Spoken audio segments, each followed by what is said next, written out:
আরব দেশের মুরগির অত্যাচারে জীবনটা একদম তেনা তেনা হয়ে গেল। আজকে সারাদিন মুরগি দিয়ে কি কি রেসিপি বানাইলাম সবকিছু নিয়ে থাকবে আজকের ভিডিও। আসসালামু আলাইকুম, কেমন আছেন সবাই? ভিডিও মান ব্লগার চ্যানেলে সবাইকে স্বাগতম। তো আজকে আমি মুরগি দিয়ে সারাদিন কিভাবে দিন পার করলাম সেটাই আজকে দেখাবো। এখানে দেখতে পারতেছেন মুরগি খুব মশলা দিয়ে একদম ঝপ্পেশ কইরা কষাইতাছি। একবারে আদা রসুন জিরার গুঁড়া, হলুদ মরিচের গুঁড়া, ধনিয়ার গুঁড়া কোনো কিছু আর বাদ রাখি নাই, সব কিছু দিয়া এখানে মুরগির মাংস ভালো মতো কষাইতেছি। আজকে দুপুরবেলা মুরগির মাংস দিয়ে আমি বিরিয়ানি রান্না করব, আর বিরিয়ানির ফুল রেসিপিটা আপনাগুলোকে একটু একটু শেয়ার করছি আমি। তো এখানে মাংস কষাইতে দিয়া দিলাম। তো কষাইতে দিয়া তারপরে আমি কি করবো, এখন অন্য কাজ করবো। অন্য কাজ বলতে এখন বিরিয়ানির জন্য যে আমি ভাতটা এটা রেডি করবো। তো ভাতের জন্য এখানে পাতিল ভরে পানি দিছিলাম। এখানে অল্প একটু তেল দিছি, লবণ দিছি, তারপরে আনাম, গরম মশলা, জিরা, ধনিয়া, তারপরে একটু লেবু এখানে দিছি। পানিটা বলক আসার পরে এখানে আমি দিয়ে দিলাম চালগুলো আমি কিন্তু আগে থেকে ভিজায় রাখছি। এখানে যেহেতু সবসময় বাসমতি চাল দিয়ে ভাত রান্না করা, বিরিয়ানি রান্না করা সব কিছুই খায়, তো আমি বাসমতি চালটা আমি 1 ঘন্টা আগে ভিজায় রাখি। 1 ঘন্টা আগে বাসমতি চাল ভিজা রাখলে কি হয়, ভাতটা যখন রান্না করবেন একদম ভাতগুলা একদম বড় বড় হইব, অনেক সুন্দর হইব, খুব তাড়াতাড়ি রান্না হয়ে যায়। তো এখানে আমি ওইখানে বিরিয়ানির জন্য ভাত প্রসেসিং করতেছিলাম, আর এখানে আমি মাংসটাও রেডি করতেছিলাম। মাংসটা আমি বেশি সিদ্ধ করব না, একদম বেশি সিদ্ধ করলে যখন আবার দমে বসায় রাখবো তখন কিন্তু আবার মাংস একদম খুইলা খুইলা যাবে। এর জন্য মাংসটা একটু শক্ত শক্ত থাকাকালীন আমি এটা দমে বসাবো। তো এখানে সামান্য পরিমাণে পানি দিয়ে আমি আরেকটু কষাবো, কারণ একদমই এখন শক্ত আছে। পরে আবার এত শক্ত রেখে যদি দমে বসান তখন দেখা যাচ্ছে মাংস সিদ্ধ হবে না। তো এখানে আমি আরেকটু কষাবো, এর জন্য পানি দিলাম, নইলে নিচে লাগা যাবে। তো আমার কষানো হয়ে গেছে, এখন আমি এটাকে দমে বসাবো। তো এখানে আমি ভাতগুলা যে রান্না করছি, ভাতগুলা কিন্তু হাফ সিদ্ধ করতে হবে। মনে করেন যে 100% মধ্যে আপনি 70% ভাতটাকে রান্না করবেন, চাল চাল যাতে থাকে। একদম ভাতটা গলায় ফালাইলে তাইলে কিন্তু ভালো হইব না, বিরিয়ানিটা যাও যাও হয়ে যাব। তো এখানে জাফরানের কালারের সাথে আমি দুধ দিয়ে একটা কালার বানাই নিয়ে নিছি, তো এটাও আমার লাগবে। তো এখানে আমি এই যে ভাতটা দেখছেন আমি একটা ছাঁকনির ভিতরে ছাইকা দিছি পানিটা। তো এখন আমি যে ঢাইলা দিলাম, ভাতটা কিন্তু দেখেন চাল চালি রইছে। তো এটাকে সুন্দর মতো এইভাবে ছড়াইয়া ছিটাইয়া বিছাইয়া তারপরে এটার উপরে এখন বাকি জিনিসগুলো আমি দিব। বাকি জিনিসের মধ্যে এইখানে জাফরানের যে কালারটা গুলাই রাখছি ওইটাই আমি বিভিন্ন জায়গায় ছড়াই ছিটাই দিতাছি, এতে করে বিরিয়ানির কালারটা অনেক বেশি সুন্দর হবে। তো প্রতিদিন এক এক খাবার খাইতে খাইতে দেখা যাচ্ছে ম্যাডামরে যদি জিজ্ঞেস করি কি রান্না করব, ম্যাডামে খালি বলবো সালুনা আর তাহতা, ওদের দেশের খাবার। মানে এই 2টা খাবার ছাড়া আমার ম্যাডামের আর কোনো খাবারই বলতে পারে না ভালোভাবে। এই জন্য সে এই 2টা খাবারই বলে। আমি এই জন্য জিজ্ঞাসা করি না, আমার মন মতো আমি রান্না করি। আর ওইখানে দেখেন সবজি আর বড় বড় বাদাম, কিশমিশ, পেঁয়াজ এগুলো আমি সুন্দর মতো বেরেস্তা বানাই নিছি, নিয়ে উপরে সুন্দর মতো দিয়া দিলাম। এখন আমি এটারে ঘি দিব একটু, দেশি ওমানি ঘি, এই যে ওমানি ঘিয়ের যে বয়াম দেখেন। তো এটা আমার ম্যাডামে নিয়ে আসে, আগে আনতো না, ইদানিং নিয়ে আসে, দেখে যে খাবারে দিলে খাবারের টেস্ট আর একটু বেশি ভালো হয়। তো এই জন্য শেষ হওয়ার আগে আবার আরেকটা নিয়ে আসে, বলতে হয় না, একাই দেখে দেখা পরে নিয়ে আসে। তো এখানে আমি সামান্য পরিমাণ উপরে ঘি দিছি। আমি তেলের পরিমাণ একটু কম দিছিলাম, কারণ আমি জানি যে ঘি দিমো, এর লেগে তেলটা কম দিছি, নইলে আবার পরে আবার তেল বেশি দিলে ঘি আবার দিলে কি হয়, পরে হয় বেশি হয়ে যাবে। তো এই জন্য খাবারে কিন্তু অতিরিক্ত তেলও ভালো না, আবার অতিরিক্ত কম তেলও ভালো না। অতিরিক্ত কম তেলে খাবারের স্বাদ বোঝা যায় না, আবার অতিরিক্ত তেলে মনে করেন খাবারের স্বাদ নষ্ট করে ফেলায়। তো মিডিয়ামে দিতে হবে। আর এখানে দেখেন আমি যে তরমুজ বের করছি, ফয়সালকে বললাম ইশারা দিয়া যে তরমুজটা নে। ফয়সালে দেখেন তরমুজটা নিয়ে ওই যে ওইখানে রাখলো। এখন আমি ফলমূল কাটবো, কাটার পরে তারপরে বিরিয়ানিটা হয়ে গেলে ওইটাকে আবার করব, উল্টায় দিব। তাই দেখেন ফয়সালের মানে দেখতেছে, ও সারাক্ষণ এরকম হাত পা লড়াইবো, ঘোরাঘুরি করবো, এরকমই করে সারাক্ষণ। তো ও আসলে ম্যাডামরা এখন বর্তমানে কেউ বাসা নেই, ওরা সবাই বাহিরে গেছে, স্কুলের কেনাকাটা করতে গেছে। স্কুলের কেনাকাটা এখনো শেষ হয় নাই, যেহেতু আর কয়েকদিন বাকি আছে স্কুল খোলার, এই মাস শেষে স্কুল খুলে যাবে, এর জন্য সব কেনাকাটা করে শেষ করতেছে। ফয়সালকে রেখে গেছে, তো আমি রান্না করতেছি, ফয়সাল এই দিক দিয়ে ঘোরাঘুরি হাঁটাহাঁটি করতেছে। তো এরকম হাত পা সব সময় লড়ায়। তো আমি আবার ফয়সালকে দিয়ে একটু কাজ করাইতাছি, কারণ কাজ না করাইলে ফয়সালে দেখা যাচ্ছে আমি অভ্যাস করে ফেলছি। তো তো কোনো কিছু না দিলে না ও না রাগ করে, চিল্লাচিল্লি করে, এই জন্য আমি ওরে দেই। তাও আমি ফলগুলা কাটছি, কাটার পরে আমি র্যাপিং পেপার দিয়ে পেঁচে আর ফয়সালের হাতে দিছি। ও কি করছে, ফ্রিজে দেখেন সুন্দর মতো রেখে দিল।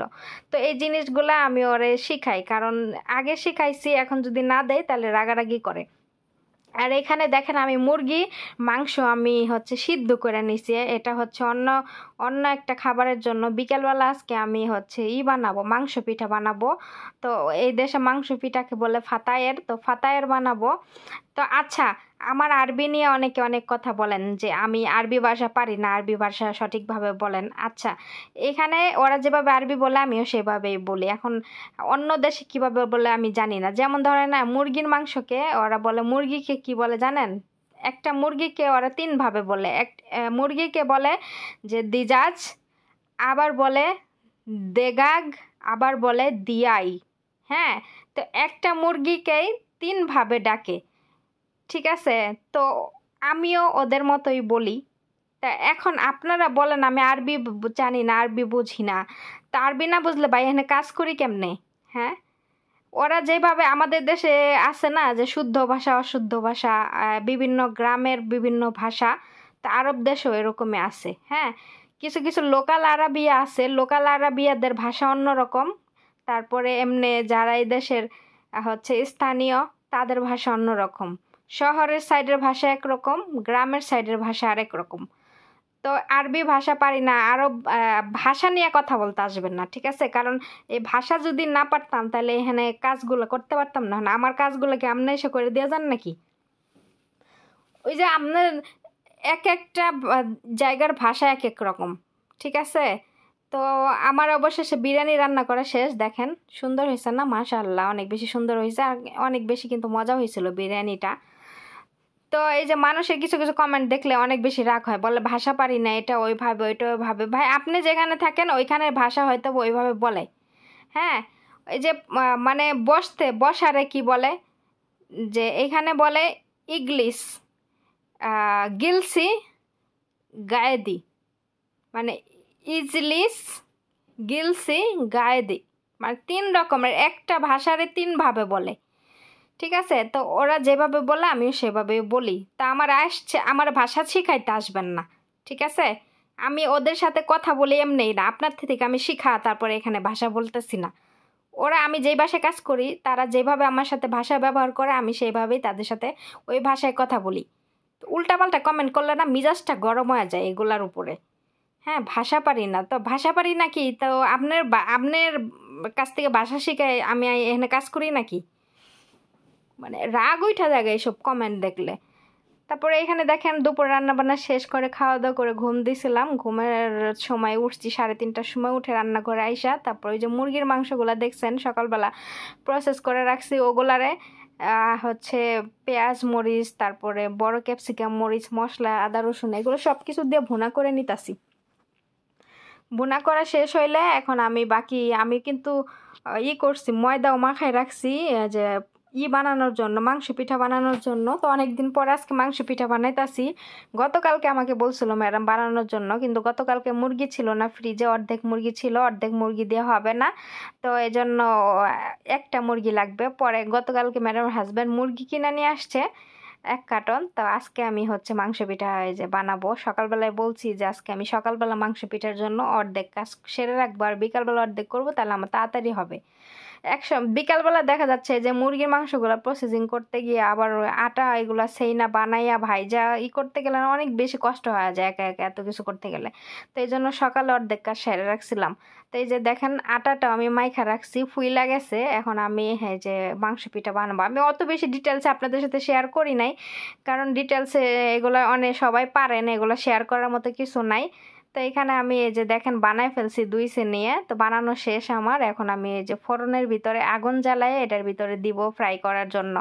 এটা কিন্তু আমরা ডুবা তেলে ফ্রাই করি না, এটা ওই যে ফোড়নের ভিতরে যেমনে যে ভাজে না ওই রকম নিচে আগে ফ্রাই করব, তারপর উপরে ডিম দিয়ে ব্রাশ করে দিয়ে তারপর উপরে ফ্রাই করব। এতে করে কি ডিম দিয়ে ব্রাশ করে দিলে কি হয়, ওই যে ইয়ার কালারটা, পিঠার কালারটা অনেক বেশি সুন্দর আসে। তো আমি 2টা সেনি একসাথে হচ্ছে ইয়ের ভিতর ফোড়নের ভিতরে দিয়া দিব। আগুন কিন্তু আমি 5 মিনিট আগে জ্বালাই রাখছি, আমি এই জন্য যে গরম হওয়ার জন্য ফোড়নটা, তাহলে তাড়াতাড়ি করে ভাজা হয়ে যাবে। তো ইটা আটকায় দিলাম, তো নিচের সাইডে ভাজা হয়ে গেছে দেখেন। এখন আমি যে একটা ডিম গুলাই নিছি, ডিমটা গুলাই নিছি। এখন এই যে একটা ব্রাশের সাহায্যে এইভাবে প্রত্যেকটা পিঠা এভাবে ব্রাশ করে দিতে হবে ডিমগুলা। এতে করে উপরে যখন আমি হচ্ছে ফ্রাই করব তখন কালারটা অনেক বেশি সুন্দর আসবে, দেখতেও একটা মানে গ্লাসি গ্লাসি ভাব আসবে, পুইরা যাবে না।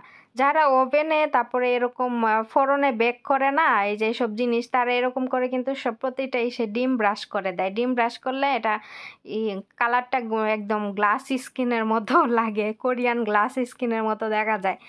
তো এরকম একটা একটা করে সবটা আমি করে দিতেছি, আর একটা করা শেষ, ওইটা আমি দিছি ফ্রাই করার জন্য, আর একটা আমি এভাবেই করতেছি। তো উপরে ফ্রাই করতে বেশি সময় লাগে না, খুব তাড়াতাড়ি দেখা যাচ্ছে 3-4 মিনিটে হয়ে যায়। তো এই দেখেন আমার এক সেনিয়ে হয়ে গেছে, মাশাআল্লাহ দেখেন কালারটা কত সুন্দর হয়েছে। তো এগুলো যদি ডুবা তেলে ভাজতে যায় তাহলে দেখা যাচ্ছে অনেক বেশি তেল তেল হয়ে যায়, এই জন্য ডুবা তেলে ভাজি নাই, এরকম করে ফ্রাই করি আর কি। তো এমনি করে সুন্দর হয়, কিন্তু ওই সেনিয়ার ভিতরে হালকা একটু তেল দিয়ে দিলেই হয়ে যায়, খুব সুন্দরভাবে মনে করেন উঠা জায়গা। তো আমার 2 সেনিয়া বানানো হয়ে গেছে। এখন আমি এটাকে একটু ঠান্ডা হওয়ার জন্য রাইখা দেব, তারপরে এক এক করে আমি একটা ওই যে হটপট নিয়ে নিছি ওটার ভিতরে রাখবো, যাতে করে একদম ঠান্ডা হয়ে গেলে আবার ভাল লাগবো না, গরম গরমই থাকে হটপটের ভিতরে রাইখা। তারপরে আমি সুন্দর মতো এটা কাভার করে রাইখা দিব, আর উপরে টিস্যু পেপার দিব, দিয়া তারপরে এই দেখেন কতটা সুন্দর হয়েছে, একদম যে ফ্রাই করা একদম ইয়ে হয়েছে, ফুইলা গেছে। কিন্তু আটা মথা সুন্দর হইলে মনে করেন পিঠা বানানো সুন্দর হয়। তো বানানো শেষ, এখন আমি পিঠাগুলো বানাই, এখন আমি আসছি কাপড় চোপড় ধোয়ার জন্য। কাপড় চোপড় তো মনে করেন প্রতিদিন ধুইতেই হবো, প্রতিদিন ধুই, প্রতিদিন আয়রন করি। তো ওইগুলা বানাইয়া পিঠা পুঠা বানাইয়া তারপরে হাতে অনেক সময় ছিল, এখনো মাগরিবের সময় হয় নাই, 1 ঘন্টা বাকি আছে। তো ভাবলাম যে কাপড় চোপড়গুলো ধুয়ে ফেলি, তো কাপড় চোপড়গুলো ধুইতেছিলাম। তো ভিডিওটা আর বেশি বড় করব না, ভিডিওটা এখানেই শেষ করব। সবাই ফুল ভিডিওটা দেখবেন আর সাথেই থাকবেন, ভালো লাগলে লাইক কমেন্ট শেয়ার করবেন, আর আমার চ্যানেলটা সাবস্ক্রাইব করে দিবেন। দেখা হবে নেক্সট কোনো ভিডিওতে। সবাই ভালো থাকবেন, সুস্থ থাকবেন, আল্লাহ হাফেজ।